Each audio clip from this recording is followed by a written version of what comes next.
በኩሽና ውስጥ ሞታ ተገኘች።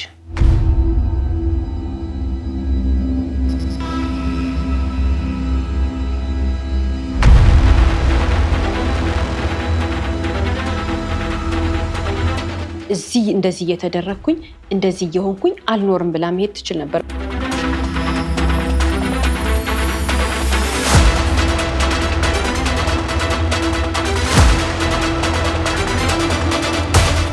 ከነካሽም እሱ እንደሚጠየቅ ያውቃል። ከተገደልሽም እሱ እንደሚጠየቅ ያውቃል። ስለዚህ አጠገብሽ አይደርስም።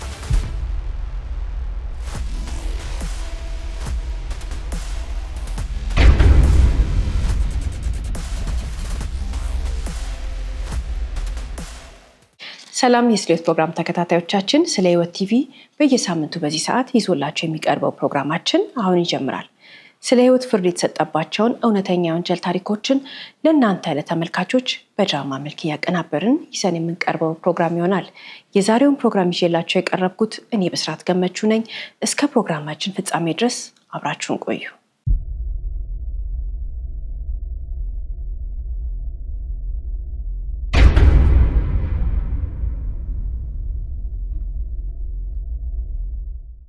የዛሬ ባለ ታሪካችን ይህች ወጣት 21 ዓመቷ ነው። 3 ወራትን አስቆጥራለች። አክስቷ ቤት መጥታ የተሻለ ቤት፣ የተሻለ መኝታ፣ አዲስ ኮሌጅ ውስጥ ትምህርት ከጀመረች በጣም ደስተኛ ናት። የምትኖረው አክስቷ ቤት ነው። የአክስቷ ቤት ደግሞ ይሄ ቤት ነው። ይሄ ቤት የብዙ ዘመዶች መሰብሰቢያ ነው።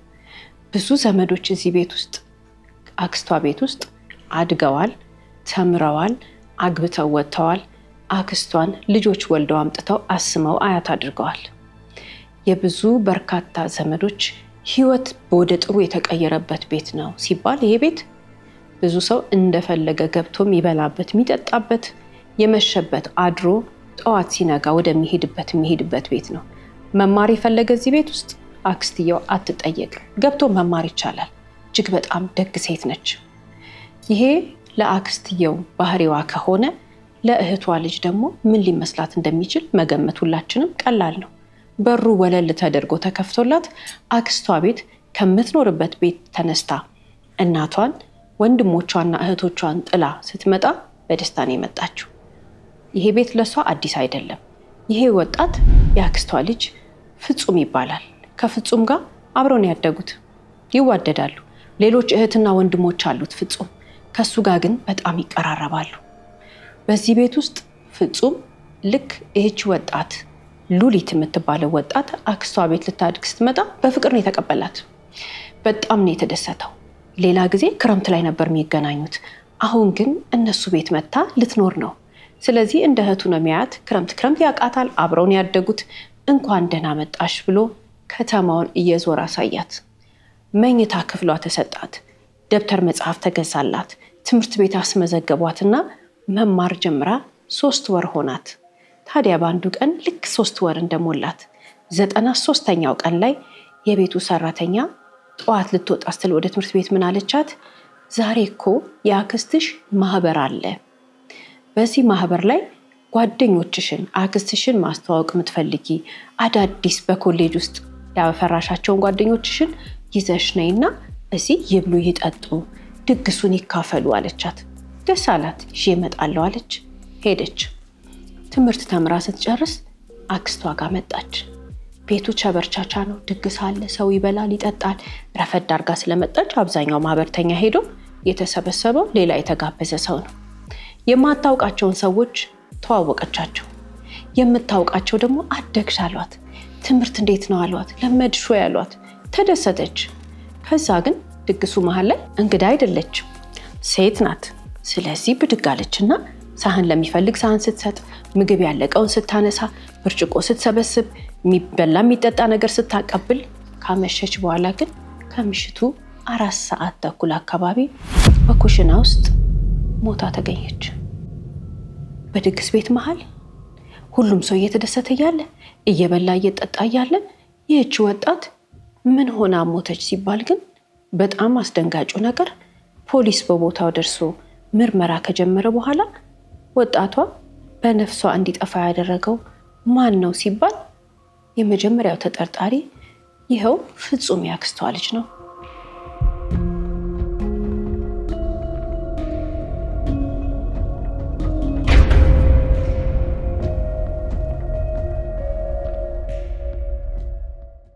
ያን ቀን ጧት የሉሊት አክስት በጠዋት ተነሱ። የሉሊት አክስት ዛሬ እንግዲህ ግብዣ አለባቸው፣ ማህበር አለባቸው።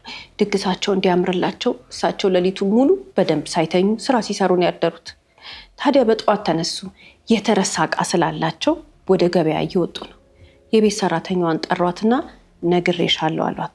ሉሊትን አስታውሻት፣ እኔም ነግሬያታለሁ ምን እንድትሆን በጊዜ እንድትመጣና የሚጋበዙ ጓደኞቿን ከትምህርት ቤት ይዛ እንድትመጣ አሉ። ከዛ በተጨማሪ 3 የጥበቃ ሰራተኞች አሉ እዛ ሰፈር ውስጥ የሚሰሩ። እነዛ የጥበቃ ሰራተኞች ማታ እንዲመጡ ንገሪያቸው፣ የሚነሳ ዕቃ ካለ መጨረሻ ላይ ያግዙናል፣ አብሮም ማታ እራት በልተው ይሄዳሉ ብለው ነገሯት። ይህች የቤት ሰራተኛ በዛን ቀን ጧት የተባለችውን የታዘዘችውን አደረገች። መጀመሪያ የሄደችው የጥበቃ ሰራተኞቹ ጋር ነበር። ነገረቻቸው። ስትነግራቸው አያሏት የሚተካን ሰው የለም፣ ሌላ ሰው ፈልጉ የሚያግዛችሁ ሰው፣ ምግቡን ግን እንበላለን ከመጣልን ብለው ተቀላልደው ከቤት ሰራተኛዋ ጋር ወደ ቤት ተመልሳ መጣች። ሉሊትንም አሳወቀቻት። ማታ በጊዜ እንድትመጪ እንዳትቆይ፣ የአክስትሽ ማህበር ዛሬ ነው አለቻት። እሺ ተባብለው ተለያዩ። የሚያስገርመው ግን እነዛ 3 ጥበቃ ሰራተኞች ይህች የቤት ሰራተኛ ልክ ኩሽና ውስጥ ሉሊትን ስታገኛት ከምሽቱ 4 ሰዓት ተኩል አካባቢ መጀመሪያ የደወለችው ለ3ቱ የጥበቃ ሰራተኞች ነበር። ድረሱልን፣ እዚህ ጋር አትተነፍስም፣ አትናገርም፣ እንደዚህ ሆና ወድቃለች ብላ መጀመሪያ ስልክ የደወለችው የቤት ሰራተኛዋ ነች። ያን ቀን እኮ ሉሊት ትምህርት ቤት ሄዳ ስትመለስ ስትመጣ ግብዣ ነበረ፣ ግርግር ነበረ፣ ሰዎችን ስታስተናግድ ነበር። ደስ ብሏት ነበር ያመሸችው። በርካታ ሰዎች፣ የምታውቃቸውን ሰዎች አግኝታለች። ለዚህ ሰፈር ሉሊት አዲስ አይደለችም። ግብዣው ቀን ላይ ነበር ማህበር የነበረው። ማህበሩ ታዲያ ማህበርተኞች መጡ፣ በሉ፣ ጠጡ፣ ተጫወቱ፣ ወደ ቤታቸው ሄዱ። አሁን ግብዣው ላይ ማታ ያሉት ማን ናቸው?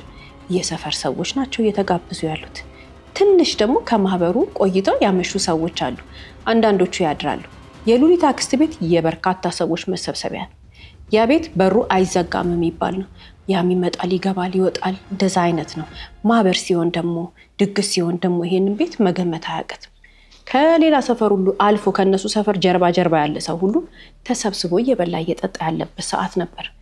ታዲያ ከዚህ በኋላ እንግዲህ ሉሊት ከመጣች 3 ወሯ ነው። በ3ኛ ወር ማታ የድግሱ ቀን ይሄ አደጋ ደረሰባት። ቤተሰቦቿ የት ናቸው የሚለው እኔ ሉሊት ለቤተሰቦቿ 2ኛ ልጅ ናት። 2ኛ ልጅ ሆና ታላቅ ወንድሟ ከእናቷ ጋር ነው የሚኖረው። የሉሊት እናትና ታላቅ ወንድሟ በግብርና ሙያ ላይ ነው ያሉት። እናቷ እኩል ከልጇ ጋር ግብርና ትሰራለች። እንደዛ እየሰራች ነው ልጆቿን ያሳደገችው። ታዲያ አባታቸው የት አለ? እነዚህ ልጆች 5 ልጆችን የሉሊት እናት ለምንድን ነው ብቻዋን ያሳደገችው ያለን እንደሆነ የሉሊትን እናትና አባት ያፋታችው ዛሬ ሉሊትን የምታሳድጋት አክስቷ ነች። አክስቷ የሉሊትን አባት አትወደውም። 5 ከወለደ በኋላ ላንቺ አይሆንም፣ የሚመጥን ባል አይደለም ብላ እንዲለያዩ ካደረገች በኋላ የሉሊትን እናት በደንብ ነው የረዳቻት ልጆቿ እንድታሳድግ ካደረገች በኋላ ትልቁ ልጅ 12ኛ ክፍል ከጨረሰ በኋላ እናቱን እንዲያግዝ ተፈረደበትና እዛው ግብርና ውስጥ ሁን ተባለ። አሁን ግን እድሜዋ ያደረሰችው ሉሊት ናት። ሉሊት መጣችና ምን ማድረግ ጀመረች? ትምህርቷን እየተማረች አክስቷ ቤት መኖር ጀመረች። ይህች ሴት አክስቷ ታናሽ እህቷን በደንብ ነው የምታግዛት። ታዲያ ሉሊት ደጋግማ ትጠይቃት ነበረ አባቷ የት እንዳለ፣ ምን እንደሆነ ከአባቷ የጠላችሁ፣ ለምን እንደሆነ በእናትና በአባቷ መካከል የገባችሁ ሉሊት ደጋግማ ነበር ስለ አባቷ የምትጠይቃት። አክስትየው ግን ምን ትላታለች? እድሜሽ አልደረሰም፣ እድሜሽ ሲደርስ ምን አይነት ሰው እንደነበረ እነግርሻለሁ፣ አሁን ግን አያስፈልግሽም ነበር ምትላት። ይሄንን ተቀብለው ነው የሚኖሩት። ሉሊት አክስቷ ቤት ስትመጣ ለትምህርት ራሷ አክስቷ ናት ያመጣቻት። አልለመነችም፣ አልጠየቀችም። ከፍላ ልታስተምራት፣ የሚበላ ልትሰጣት፣ ምትተኛበትን ልትሰጣት፣ ተመችቷት ልትኖር፣ የትራንስፖርት ክፍያ፣ ፀጉር መሰሪያ፣ ልብስ፣ ጫማ፣ ሁሉን ነገሯን ልትችላት ልታረግላት አክስቷ አመጣቻት፣ አረገችላት። ምንም የጎደለባት ነገር የለም። አክስቷ ጥሩ የገንዘብ ገቢ ያላት አይነት ሴት ስለሆነች እንኳን ለሉሊት ለማንም ሰው ታረጋለች። ተቀብላት በፍቅር ነበር እየተንከባከበች የምታሳድጋት። እያኖረቻት ነው ያለችው፣ እያስተማረቻት ነው ያለችው። ታዲያ ግን በርካታ ሰዎች ምን ይላሉ? ይሄ ቤት በጣም ብዙ ግርግር ይበዛበታል። በጣም ብዙ ሰው የራሱን ነገር የሚያደርግበት ቤት ነው። የሆነ ሰው ይገባል፣ የሆነ ነገር አድርጎ ይወጣል።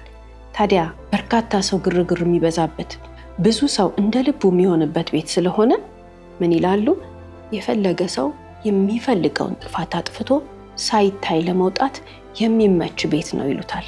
በፍቅርና በእንክብካቤ ተቀብላ እያሳደገቻት እያስተማረች ያለች አክስቷ ምን ብላ ለቤተሰቦቿ፣ ለእህቷ፣ ለወንድሟ፣ ለእናት ለአባቷ እንደምትናገር ጨንቋታል። በጣም ያስጨነቃት ነገር ቃል ገብታ ያመጣቻት እንደ ልጄ አሳድግሻለሁ ያለቻት ልጅ በዚህ ሁኔታ ያን ቀን ማታ ሞታ ስትገኝ ነው። ማናችንም ብንሆን የሚሰማን ስሜት ነው ይሄ። ታዲያ ፖሊስ የዛን ቀን ማታ አስከሬኑን ሲያነሳ በርካቶች በቦታ የነበሩ ሰዎች ጥያቄ ቀርቦላቸዋል፣ ወይንም ደግሞ ቃል እንዲሰጡ ተደርጓል። ብዙ አይነት ጥያቄዎች ቢኖሩም ግን ከፍጹም በላይ የመጀመሪያ ተጠርጣሪ አልነበረም። ግን አንድ ትልቅ ቅሬታ በአካባቢው ሰው ተነስቷል። ቅሬታው ምንድን ነው? ፍጹም ላይ ሁሉም ሰው አይኑን ትኩረት አደረገ። ፍጹም አትበሉ፣ በዕለቱ እኮ እነዚህን የመሰለ 3 ሰዎች ተጠርጣሪ የለም። እነዛ ሰዎች ማን ናቸው? የሉሊት አክስት ቤት ጎረቤት ተከራይቶ የሚኖር ይሄ ግለሰብ ተድላ ይባላል። እየተከታተለ የዛን ቀን ድግሱ መሀል ላይ እጇን እየያዘ ሲያወራት ነበረ። ያወራታል። ቆይ መጣው ብላው ስትሄድ እንደገና ተመልሶ መጥቶ ያወራታል። እጇን እየያዘ ሲያወራት ነበራሉ። አይ ሌሎቹ ደግሞ ሁለተኛ ሰው መጡ። ማንን?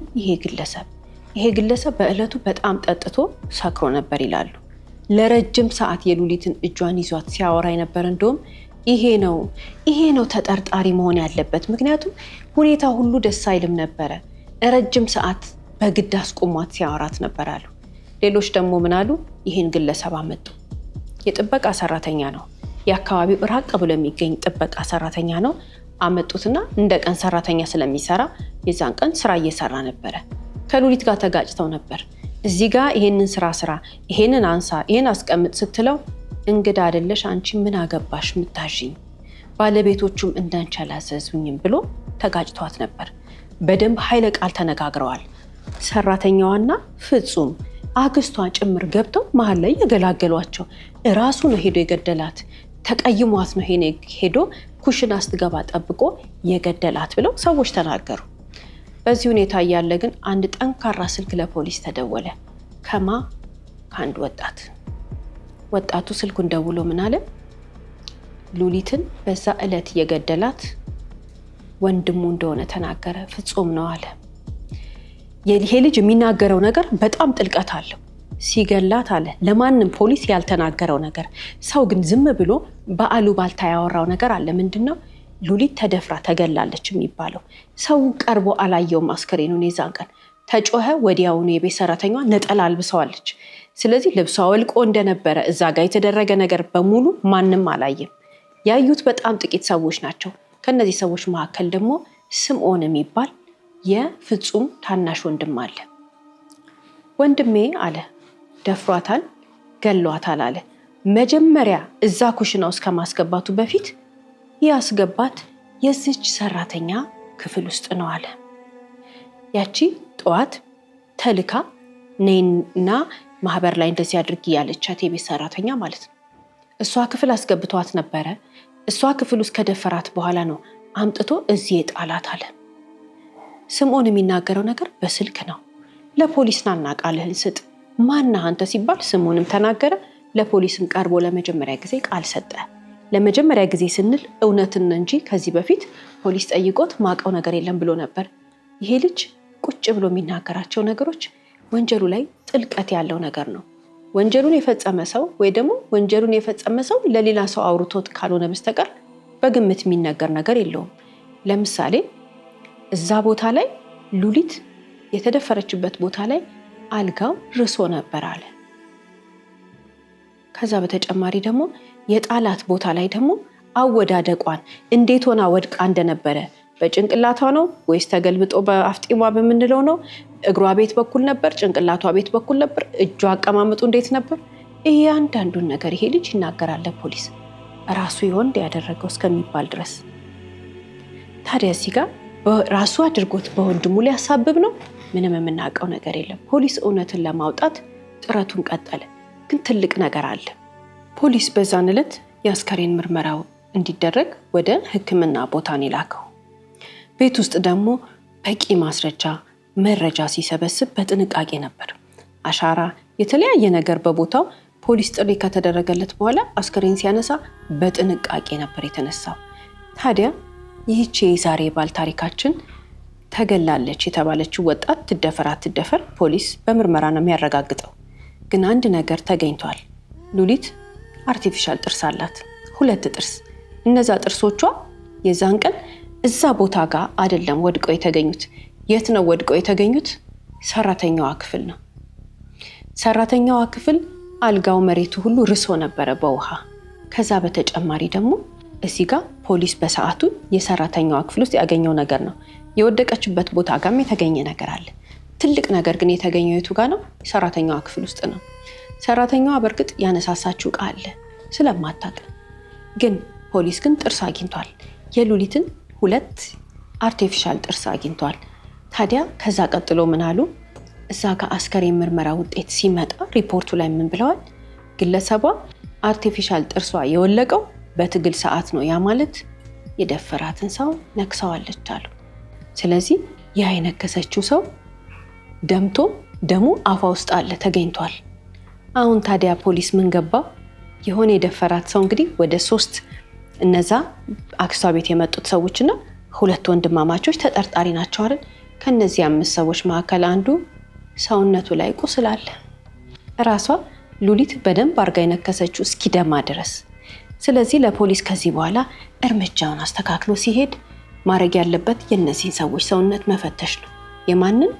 ፍጹምን፣ ስምዖንን፣ ጎረቤታቸው ተድላ፣ ያ ድግሱ ቤት ላይ ሰክሮ እጇን ሲጎትት የነበረው ቀን ውሎ እስከ ማታ ድረስ የቆየው ተጋባዥ ያክስቷ ዘመድና ሌላ ደግሞ የቀን ሰራተኛ ወይም የጥበቃ ሰራተኛው።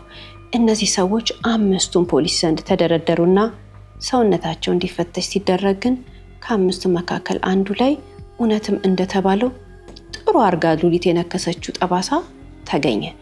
ትኩስ ጠባሳ፣ ትኩስ ቁስል። ግለሰቡም በራሱ ይኸው ፍጹም ሆኖ ተገኘ።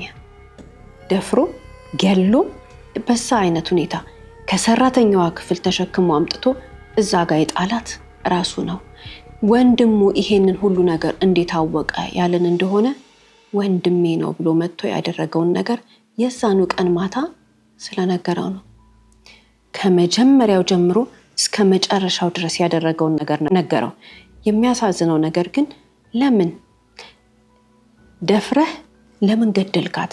እውነቱን እንዳታወጣብህ ነው ሲባል ምንድን ያለው? እሱ አልኮል ጠጥቶ ስለነበር ያደረገውን ነገር እንደማያውቅ ነው የተናገረው። በፍጹም ራሴን አላውቅም ነበር አለ። ለሱ መልሱ ይሄ ብቻ ነው። መግደሉ፣ መድፈሩ፣ እህቱ የሆነችን ሴት ይሄንን ማድረጉ ምንም አልተሰማውም።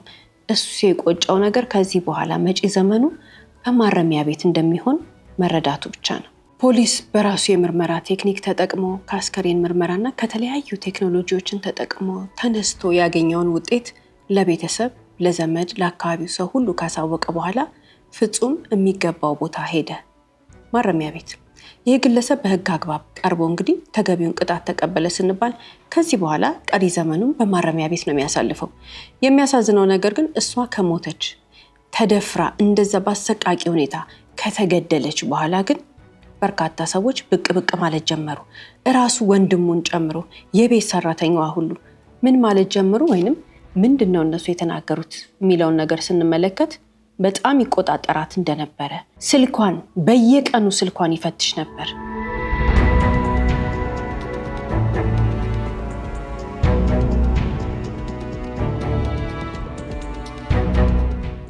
ትምህርት ቤት ሳታስበው ሄዶ ከትምህርት ቤት ይዟት ይመጣል። ሳታስበው ሄዶ ትምህርት ቤት ይወስዳታል። መኪና የሚነዳ ሰው አይደለም፣ ግን ተከትሏት ሲሄድም ዝም ሲመልሳት ዝም ነበር የምትለው። ያለሱ ፍቃድ ከቤት አትወጣም፣ አትገባም።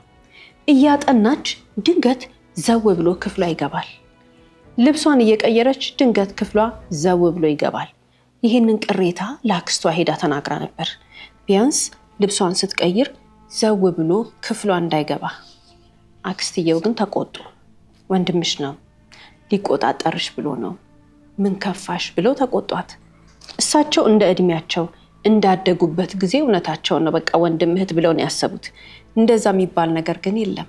ያመጣውን ነገር ያኔ ቢረዱት ቢገምቱ ኖሮ ይሄ ነገር አይደርስባትም ነበር። ልጅቷ ግን እርዱኝ ብላ ነበር፣ አግዙኝ ብላ ነበር።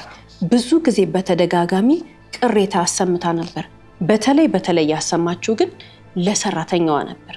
ሰራተኛዋ ናት እንግዲህ ሂጂ ለአክስትሽ ንገሪ፣ ሂጂ ለአክስትሽ አስረጂ ስትላት ልታስረዳ ሞከረች፣ ግን አልቻለችም። ሁሉም ሰው አሁን ይቆጫል፣ ሁሉም ሰው አሁን ይናደዳል። የሰፈር ሰዎች ሁሉ አይ ትንሽ እኮ አብዝቶት ነበረ፣ እንደ ባልና ሚስት ነበር የሚያረጋቸው፣ አብሮ መውጣት አብሮ መግባት ምንድነው እያልን ነበር። ግን ልጅቷ ልጅ ስለሆነች እያስለመዳት ነው፣ እንግዳ ነች ብለን ያሰብነው አሉ። በርካታ ሰዎች ይህንን ታሪክ ሲሰሙ ተጸጽተዋል። ባስቆምነው ኖሮ፣ በነገርነው ኖሮ፣ ባሸሸናት ኖሮ ብለዋል። ግን ባዩትና በታዘቡት ነገር ማናቸውም ልብ ብለው ባለማየታቸው ሊያስጥሏት ሳይችሉ ቀርተው ምስኪኗ ወጣት ወደ መቃብር ሄዳለች። እዚህ ታሪክ ላይ 2 ሰዎች ናቸው የተጎዱት ስንል በርካታ ቤተሰብ ግን ህይወቱ ተቀይሯል። ይህችን ወጣት ሞቷን ተከትሎ የሉሊት አክስትና እናት እስከ ወዲያኛው ተኮራርፈዋል። ዘመዶቻቸው ለ2 ተከፍለዋል። ነገ ጠዋት አንዱ አንዱን የሆነ ነገር ያደርጋል የሚያስብል አይነት ፍራቻ ውስጥ እስከሚገቡ ድረስ ሁሉም ተከፋፍለዋል። እዚህ ጋር የሉሊት እናት አንድ ቡድን ይዛ ትጣላለች፣ በሌላ በኩል ደግሞ እዚህ ጋር የሉሊት እናት አንድ ቡድን ይዛ ትጣላለች። የሉሊት እናት በብዙ ነገር ትወቀሳለች፣ ግን የራሷ ሰዎች ደግሞ ይደግፏታል። መጀመሪያውንም እናትና አባቷን ያፋታችው እሷ ነች። መጀመሪያውንም ይሄንን ቤተሰብ ረብሻለች፣ የእህቷን ህይወት አበላሽታለች የሚሉ ሰዎች አሉ። አንዳንዶች ደግሞ ምን ይላሉ? አይ አስተምራታለች፣ 5 ልጆቿን ሁሉ ያሳደገችላት እሷ ናት ብለው ደግነቷን ይናገራሉ።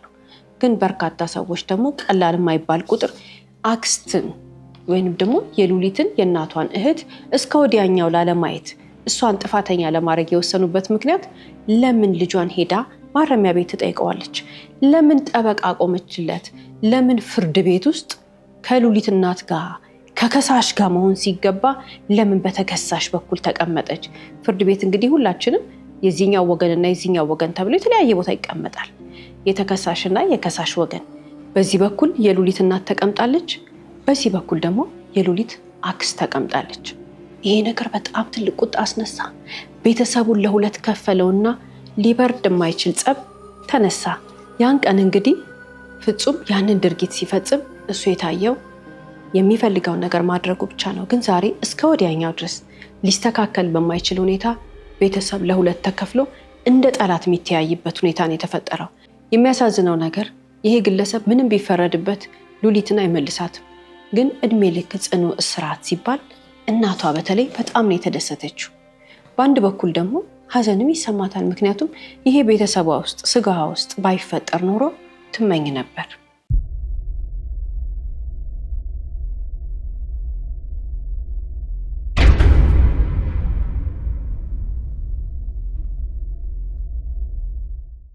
ሁልጊዜም እንግዲህ ከታሪኮቻችን መጨረሻ የምናነሳቸው በርካታ ሀሳቦች አሉ። የዛሬ ባል ታሪኮቻችንን ተመልክተን ከምናነሳቸው በርካታ ሀሳቦች መካከል አንዱ የሆነው ምንድን ነው? ዝምድና ከምንም ነገር እንደማያስጥለን የተመለከትንበት ታሪክ ነው። የስጋ ትስስር፣ የደም ትስስር፣ በተለይ ደግሞ ሲወለዱ ጀምሮ አብሮ ላደጉ እህትና ወንድም፣ የአክስት ልጅ ምናምን በጣም ትልቅ ነገር ነው። የአክስት ልጅ ያጎት ልጅ ማለት እህት ወንድም ማለት ነው። ግን አንዳንድ ጊዜ ከእንደዚህ አይነት ነገር እንደማያስጥለን ወይንም ደግሞ ከጉዳት እንደማያስጥለን ሁላችንም የተመለከትንበት ታሪክ ነው። ፍጹም ያደረገው ነገር በጣም ልብ ይሰብራል። እኛን ግን አስተምሮን የሚያልፈው ነገር አለ። ልጆቻችንን ማን አጠገብ ነው ጥለናቸው የምንሄደው? ልጆቻችን ለማን ነው አሳልፈን የምንሰጠው? ሰውን በፍጹም የከሌ ልጅ እንደዚህ ነው፣ እከሌ እንዲህ ነው፣ ወይንም እከሌ እንዲህ ያደርጋል፣ እከሌ እንዲህ አታደርግም ብለን ልንረዳ እንደማንችል፣ ልንገምት እንደማንችል የምንረዳበት ታሪክ ነው ይሄ። በተቻለ መጠን ልጆቻችንን እንደዚህ አይነት ቦታ መላክ አለብን። የዛሬ ባል ታሪካችን እንግዲህ ግዴታዋ ነበረ ሰው ጋር መላክ፣ ግዴታዋ ነበረ ሰው ጋር ማሳደር። ምን ታርግ? ችግር ነው። እዛ ሀገር ውስጥ የግል ኮሌጅ ማግኘት አልቻለችም። ሉሊት ተወልዳ ያደገችበት ቦታ ስለዚህ ወደ ተሻለ ከተማ ወደ ተሻለ ቦታ ልጇን ላከቻት። የላከቻት ግን ሌላ ሰው ጋር አይደለም፣ እህቷ ጋር ነው። እኛም ብንሆን ልናደርገው እንችላለን። በተለይ በእኛ ማህበረሰብ የኑሮ ሁኔታ መረዳዳትና መተጋገዝ ያለ ነገር ነው። ግን የሚያስገርመው ነገር የሉሊት እናት ምን ታደርግ ነበር? ወይም የሉሊት እናት ከሷ ህይወት ምን መማር አለብን ያለን እንደሆነ ሁሉ ነገር የተዘጋጋ ነው። ሉሊት ለአክስቷ ክስ ነግራለች። ሉሊት ሰራተኛዋ አግዛ ነግራታለች። ሉሊት ለሰራተኛዋ ተናግራለች። ልታስቆመው ግን አልቻለችም። አንድ ነገር ነው ሉሊት ያላረገችው ነገር፣ እናቷ ብታስረዳት ነው ብለን የምናስበውና እኛ የምናውቀው መስመር ትምህርት ይቅር እንጂ እዚህ እንደዚህ እየተደረግኩኝ እንደዚህ እየሆንኩኝ አልኖርም ብላ መሄድ ትችል ነበር። ምክንያቱም ይሄ ልጅ ልብሷን እየቀየረች ገላዋን እየታጠበች ክፍት አድርጎ በር ዘው ብሎ ይገባ ነበር አይደል? የዛን ጊዜ በፍጹም እንደዚህ አልኖርም ብላ ሉሊት እንድትሄድ ተደርጋ አልተማረችም፣ አላደገችም።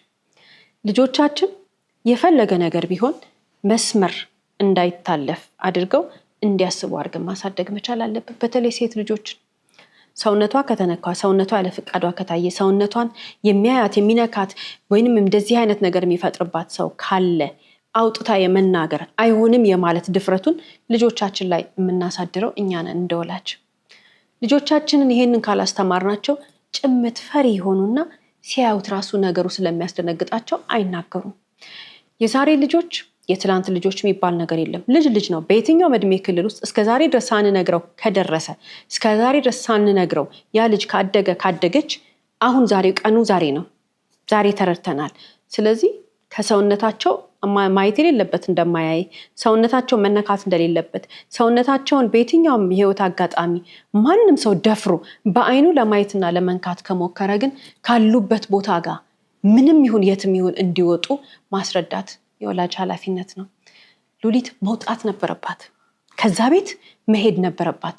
ትምህርት ይደርሳል፣ መማር ይደርሳል። ስትኖር ነው የምትማረው። እንደዚህ አይነት እንግዲህ ሰይጣናዊ የሆነ በጣም ጨለማ ድቅድቅ ጨለማ ውስጥ ያሉ ሰዎች ገሎ ከመግደሉም ደፍሮ ያንን ሁሉ ነገር የሚያደርግ ሰው በዓለም ላይ አለ። ሊያውም ደግሞ ዘመድ ሆኖ ብሎ የሚያስብ ሰው የለም። ልናስብ አንችልም። እንደዛ ዘመድ እንደዛ ያደርጋል ብለን ልንገምት አንችልም። ግን እንደዚህ አይነት ባለታሪኮቻችን ጋር ስንመለከት ትምህርት እንወስዳለን እና ሁላችንም መረዳት ያለብን ነገር አለ፣ ለልጆቻችን ማስተማር። በዚህ ታሪክ ውስጥ ሌላው በጣም የሚያሳዝነው ነገር ስሜታዊ የሚያደርገን ነገር አለ። አክስትየው ተነግሯት ነበረ ልጁ ፍጹም እንደዚህ እያደረገኝ ነው ብላ፣ ግን ፕሮቴክት ማድረግ የነበረባት ማዳን የነበረባት መርዳት የነበረባት ማንን ነው? ራሷን ሉሊትን ነበር። መታ እንደዚህ ሆኛለሁ ብላ የተናገረችውን አይደል? እሷን ግን አረዳቻት። ምን አለቻት? እንደውም ተቆጣቻት።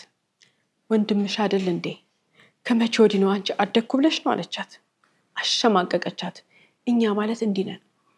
ማህበረሰባችን ጎጂ ልማድ አለው ከምንላቸው ነገሮች አንዱ የሚጠብቀው የሚንከባከበው እድል የሚሰጠው የሚያምነው የተበደለውን አይደለም የሚበድለውን ሰው ነው። በተለይ በሴት ልጅ ጥቃት ላይ እንደዚህ ሆኛለሁ እንደዚህ ተደርጊያለሁ ስትል እያንዳንዳችን መደረጓን እንደማመን ማን ነው ምንድን ነው እንዴት ብለን ከመጠየቅ ይልቅ አብዛኞቻችን የምናግዘው ለማን ነው? ኧረ ዝም በይ ብለን እንደውም ጥበቃ የምናደርገው ጎበዝ በርታ ቀጥልበት የሚያስብል አይነት ንግግር እስከሚመስለው ድረስ ፕሮቴክት የምናደርገው ጎጂውን ነው፣ ደፋሪውን ነው። ከመድፈሩ በፊት አንድ ሰው ምልክቶች ሲያሳይ፣ ከመድፈሩ በፊት ያ ሰው ሲያንዣብብ ገና ሰውነቷን ሲነካ የማይሆን ቃላትን ሲናገር ሴት ልጅ አብዛኛውን ጊዜ አጠገቧ ላለ ሰው ትናገራለች። አብዛኛውን ጊዜ ታሳያለች። ሰውነቷ እንደተነካ ያ ሰው የሆነ ነገር እንዳየ አስተያየቱ ደስ አላለኝም ብላ ትገልጻለች። ግን ካጠገቧ ያለ ሰው አያምናትም። ምንም ይሁን እንደውም ይቆጧታል፣ እንደውም ያሸማቅቋታል፣ እንደውም ለምን እንደዚህ ብለሽ አሰብሽ ተብላ የምትወቀስበት ጊዜ ይበዛል። ይሄንን አስተሳሰብ ማቆም መቻል አለብን። ሴት እህቶቻችን ግን ማንም ሰው አንቺ በማትፈልጊው መንገድ ሰውነትሽን ከነካ፣ አንቺ በማትፈልጊው መንገድ መናገር የሌለበትን ነገር ስለ ሰውነት ቅርጽሽ ይሁን ስለ አቋምሽ ይሁን የማይባል ነገር ባንቺ ላይ አንድ ሰው ከተናገረሽ ወይ ደግሞ የማይሆን ነገር ለማድረግ ሙከራ ካደረገ ውጪ ከዛ ቤት ከወጣሽ በኋላ ካላመኑሽ ሰዎቹ ቤተሰቦችሽ ይሁን አጠገብሽ ያሉት ሰዎች ካላመኑሽ ቀጥታ ሄደሽ ፖሊስ ጣቢያ መናገር ነው ያለብሽ። ምንም ነገር የለውም። ተናገረኝ ነካኝ ብላ ሴት ልጅ መናገር ትችላለች። ይሄ ሰው ምንም አይነት ተግባር ከመፈጸሙ በፊት መድፈር ብቻ አይደለም፣ ከደፈረሽ በኋላ እንዳትናገሪ ሊገልሽ ይችላል። ከደፈረሽ በኋላ እንደዛሬ ባለ ታሪካችን ያንን ተግባሩን ለመደበቅ እፍና አድርጎ እዛው ላይ ያጠፋሽ ይችላል። አንድ ነገር ግን አለ። አንድ ሰው ከመድፈሩ በፊት ድንገተኛ ነገር አለ። ብዙ ጊዜ ግን ከመድፈሩ በፊት ብዙ ጊዜ ያንዣብባል። ብዙ ሰዎች በተለይ አንድ ቤት ውስጥ ከሆኑ፣ በተለይ በአካባቢ ያሉ ሰዎች ከሆኑ መጀመሪያ ልክ ስጋ እንዳያሞራ ሲያንዣብብ ይታያል። የዛን ጊዜ ሄደሽ እከሌ እንደዚህ ብሎኛል፣ እከሌ እንደዚህ እያደረገኝ ነው ተብሎ ያ ሰው ጥቆማ ለፖሊስ ሰጥተሽ ፖሊስ ጠርቶ ካናገረው በኋላ ሌባ አይደል? የሰው ሰውነት የሚሰርቅ ሌባ ፈሪ ነው። ሌባ ደግሞ አይነካሽም። ከነካሽም እሱ እንደሚጠየቅ ያውቃል። ከተገደልሽም እሱ እንደሚጠየቅ ያውቃል። ስለዚህ አጠገብሽ አይደርስም። የዛን ጊዜ ነው ራሳችንን ማዳን የምንችለው። ሴት ልጆች ይህንን ነገር መረዳት መቻል አለባቸው። ዛሬ በየቤቱ በጣም ብዙ የቤት ሰራተኞች በአሰሪዎቻቸው ይደፈራሉ፣ በአሰሪዎቻቸው ልጆች ይደፈራሉ፣ በጎረቤት ይደፈራሉ። አጋዥ የሌላት ተመልካች የሌላት ህጉ ለእሷ የማይሰራ ይመስል እናንተ ሴቶች ገና መጀመሪያ ከመነካታችሁ በፊት ውጡ ከዛ ቤት። ያስታውቃል የሚደፍር ሰው። መጀመሪያውኑ ይገዳደራል። መጀመሪያ ክፍልሽን መጥቶ ያንኳኳል። ስታልፊ ስታገድሚ ሰውነትሽን ይነካል። ነገር ግን ምንድነው ያቺ ምስኪን ሴት ድህነቷ እንዳይበቃት በድህነት ምክንያት ሰው ቤት ስራ ልትሰራ መጣ የህይወት እድል መማር መስራት የሚባሉት ነገሮች በውጭው ዓለም ቀርቶባት ልስራ ብላ ሰው ቤት ከገባች በኋላ ሰውነቷ ሳትፈልግ ተነክቶ እርግዝና ውስጥ የገባች ሊድን የማይችል በሽታ ውስጥ የገባች በርካታ ሴት እህት አለች። እነሱን ሁሉ መታደግ የምንችለው በአንድ ነገር ነው። እሱም ገና መጀመሪያ ምልክቱን ስታዩ አምልጡ፣ ውጡ ብለን እኛ እንደ ማህበረሰብ ሁላችንም ማስረዳት ስንችል ነው። የሴት ልጆች ጥቃት የሁላችንም ጥቃት ነው። የሴት ልጆች ጉዳት የሁላችንም ጉዳት ነው። ሴት ልጆችን በዚህ ሁኔታ ማሸማቀቅ አሁን እኮ ካለው ቴክኖሎጂ እድገት ካለው ዘመናዊ አናኗር መዘመን ጋር ሰዎች የትምህርት እድል ከመስፋፋት ጋር ከሰዎች መማር ጋር መቀነስ ነበረበት፣ ግን እየባሰበት ነው የመጣው። ለምን? አንዳንድ ሴትን የሚደፍሩ ሰዎች ከእንስሳዊ አስተሳሰብ መውጣት ስላልቻሉ ነው። ይህንን ነገር ለማስቆም አንችልም ማለት አንችልም፣ እናስቆመዋለን። የጊዜ ጉዳይ ነው። ግን ከዛ ድረስ ያቺ ጊዜ ደርሳ ማንም ሴት ያለ ፍላጎቷ ሰውነቷ እንዳይነካ የሚደረግበት ነገር እስከሚስተካከል ድረስ ትናንሽም ትላልቅም ወጣትም በየትኛውም እድሜ ክልል ውስጥ ያላችሁ ሴቶች እህቶቻችን ልብ ብላችሁ መመልከት አለባችሁ። ዙሪያችሁን አጤኑ፣ ዙሪያችሁን ተመልከቱ። ማን አጠገባችሁ እንዳለ እዩ። አትመኑ። ሰውነታችሁን ጠብቁ። መደፈር ተላላፊ በሽታን ያመጣል። መደፈር የማይድን ህመምን ሊያስይዛችሁ ይችላል። መደፈር ደግሞ የማትፈልጉትን ጽንስ በማህፀናችሁ እንዲቀመጥና እንዲወለድ ያደርጋል።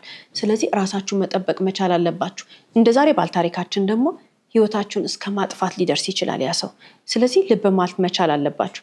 ይሄ እንግዲህ ጠብቁ ራሳችሁን። እንዲህ አይነት ነገር ሲኖር ራሳችሁን ተከላከሉ እያልን ነው አይደል? የመደፈር ጥቃት።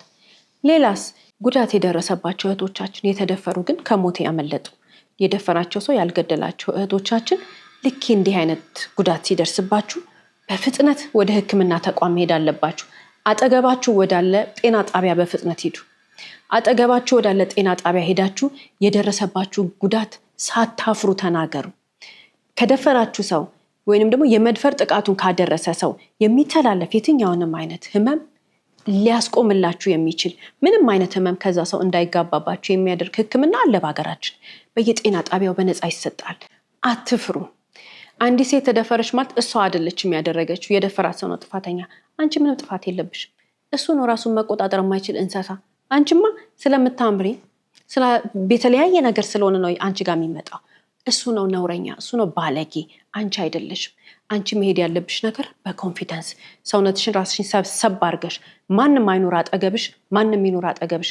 አንድ ነገር ግን አለ፣ አንቺን ሊያገለግል፣ አንቺን ሊረዳ፣ ጤናሽን ሊጠብቅ፣ የተነካ ሰውነትሽን መብትሽን ሊያስከብርልሽ የተቀመጠ ፖሊስ አለ። ጤናሽን ሊጠብቅልሽ በነፃ ደግሞ የተቀመጠ ፖሊስ ጣቢያ ብቻ ሳይሆን ጤና ጣቢያም አለ። ስለዚህ ሄደሽ እንደዚህ ተደርጊያለሁ፣ እንደዚህ አድርገውኛል፣ ይሄ በዚህ ጊዜ ብለሽ እውነትን ተናገሪ። አትደብቁ ሴቶች እህቶቻችን። ያልተፈለገ እርግዝና ከደፋሪሽ እንዳታረግሽ የሚያደርግሽ ህክምና አለ። ደፋሪሽ ህመም እንዳያስተላልፍብሽ የሚያደርግ ህክምና አለ። የደፈረሽን ሰው አንገቱን አንቆ ወደ ህግ የሚያደርስ ፖሊስ አለ፣ ህግ አለ። ይሄ ሁሉ በነፃ የዜግነት መብትሽ ነው። ማንም የሚሰጥሽ አይደለም፣ ፈጣሪና አገርሽ የሰጠሽ መብት ነው። ስለዚህ ሄደሽ ይሄን ህግ ተጠቅመሽ የደፈረሽን ሰው ወደ ማረሚያ ቤት ታስገቢያለሽ። አንቺ ደግሞ ጤናሽ እንዳይቃወስ ጤንነትሽን ትጠብቂያለሽ።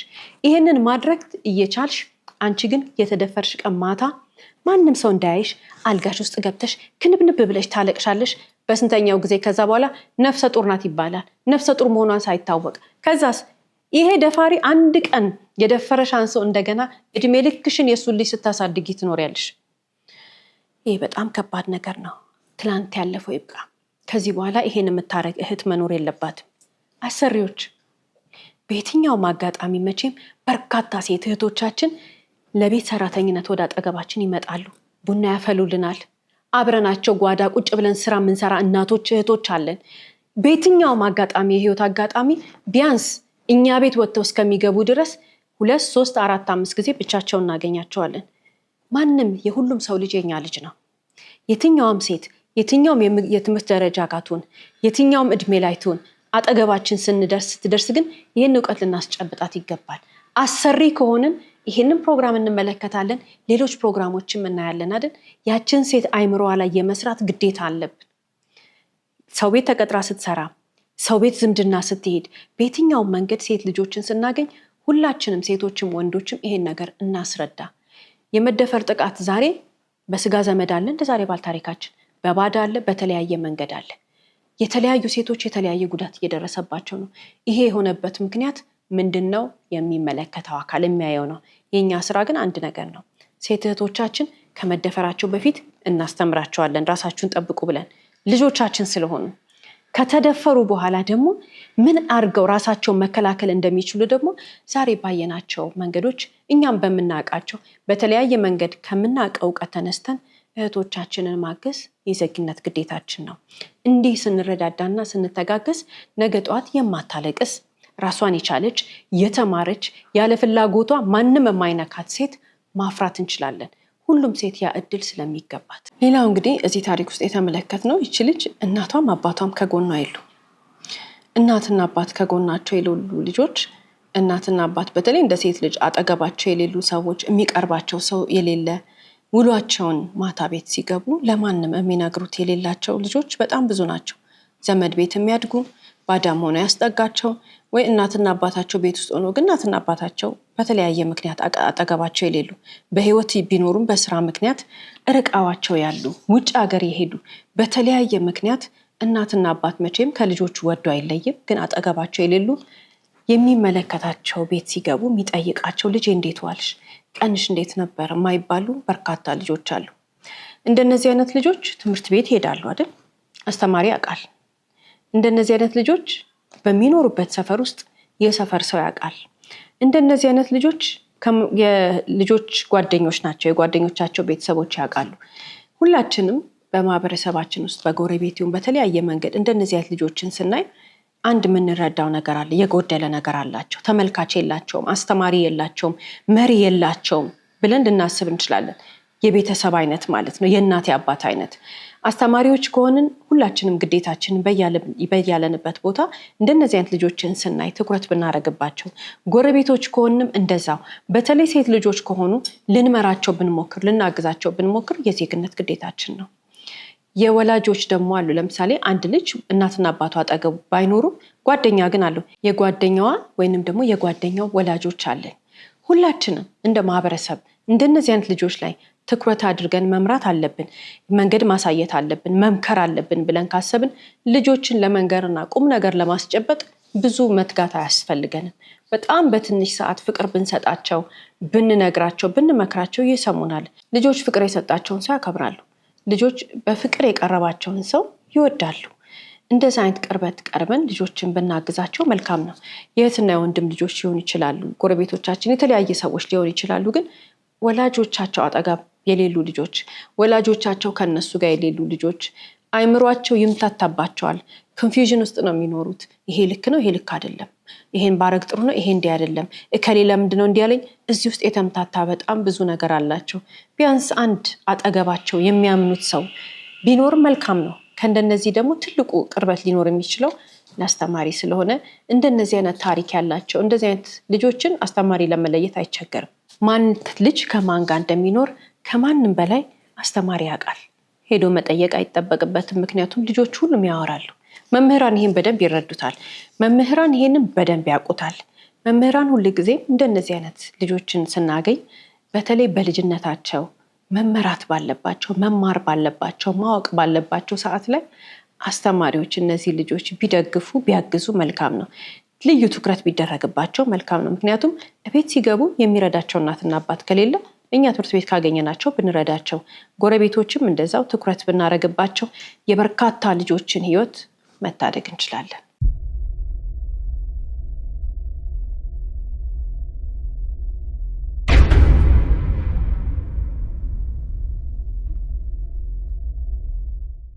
እስከ ፕሮግራማችን ፍጻሜ ድረስ አብራችሁን ስለቆያችሁ እናመሰግናለን። ሳምንት በተመሳሳይ ሰዓት በአዲስ ታሪክ እንደምንቀርብ እየገለጽን እንደተለመደው በአድራሻችን አስተያየቶቻችሁን ላኩልን። እስከ ሳምንት ድረስ ቸርን ሰንብት።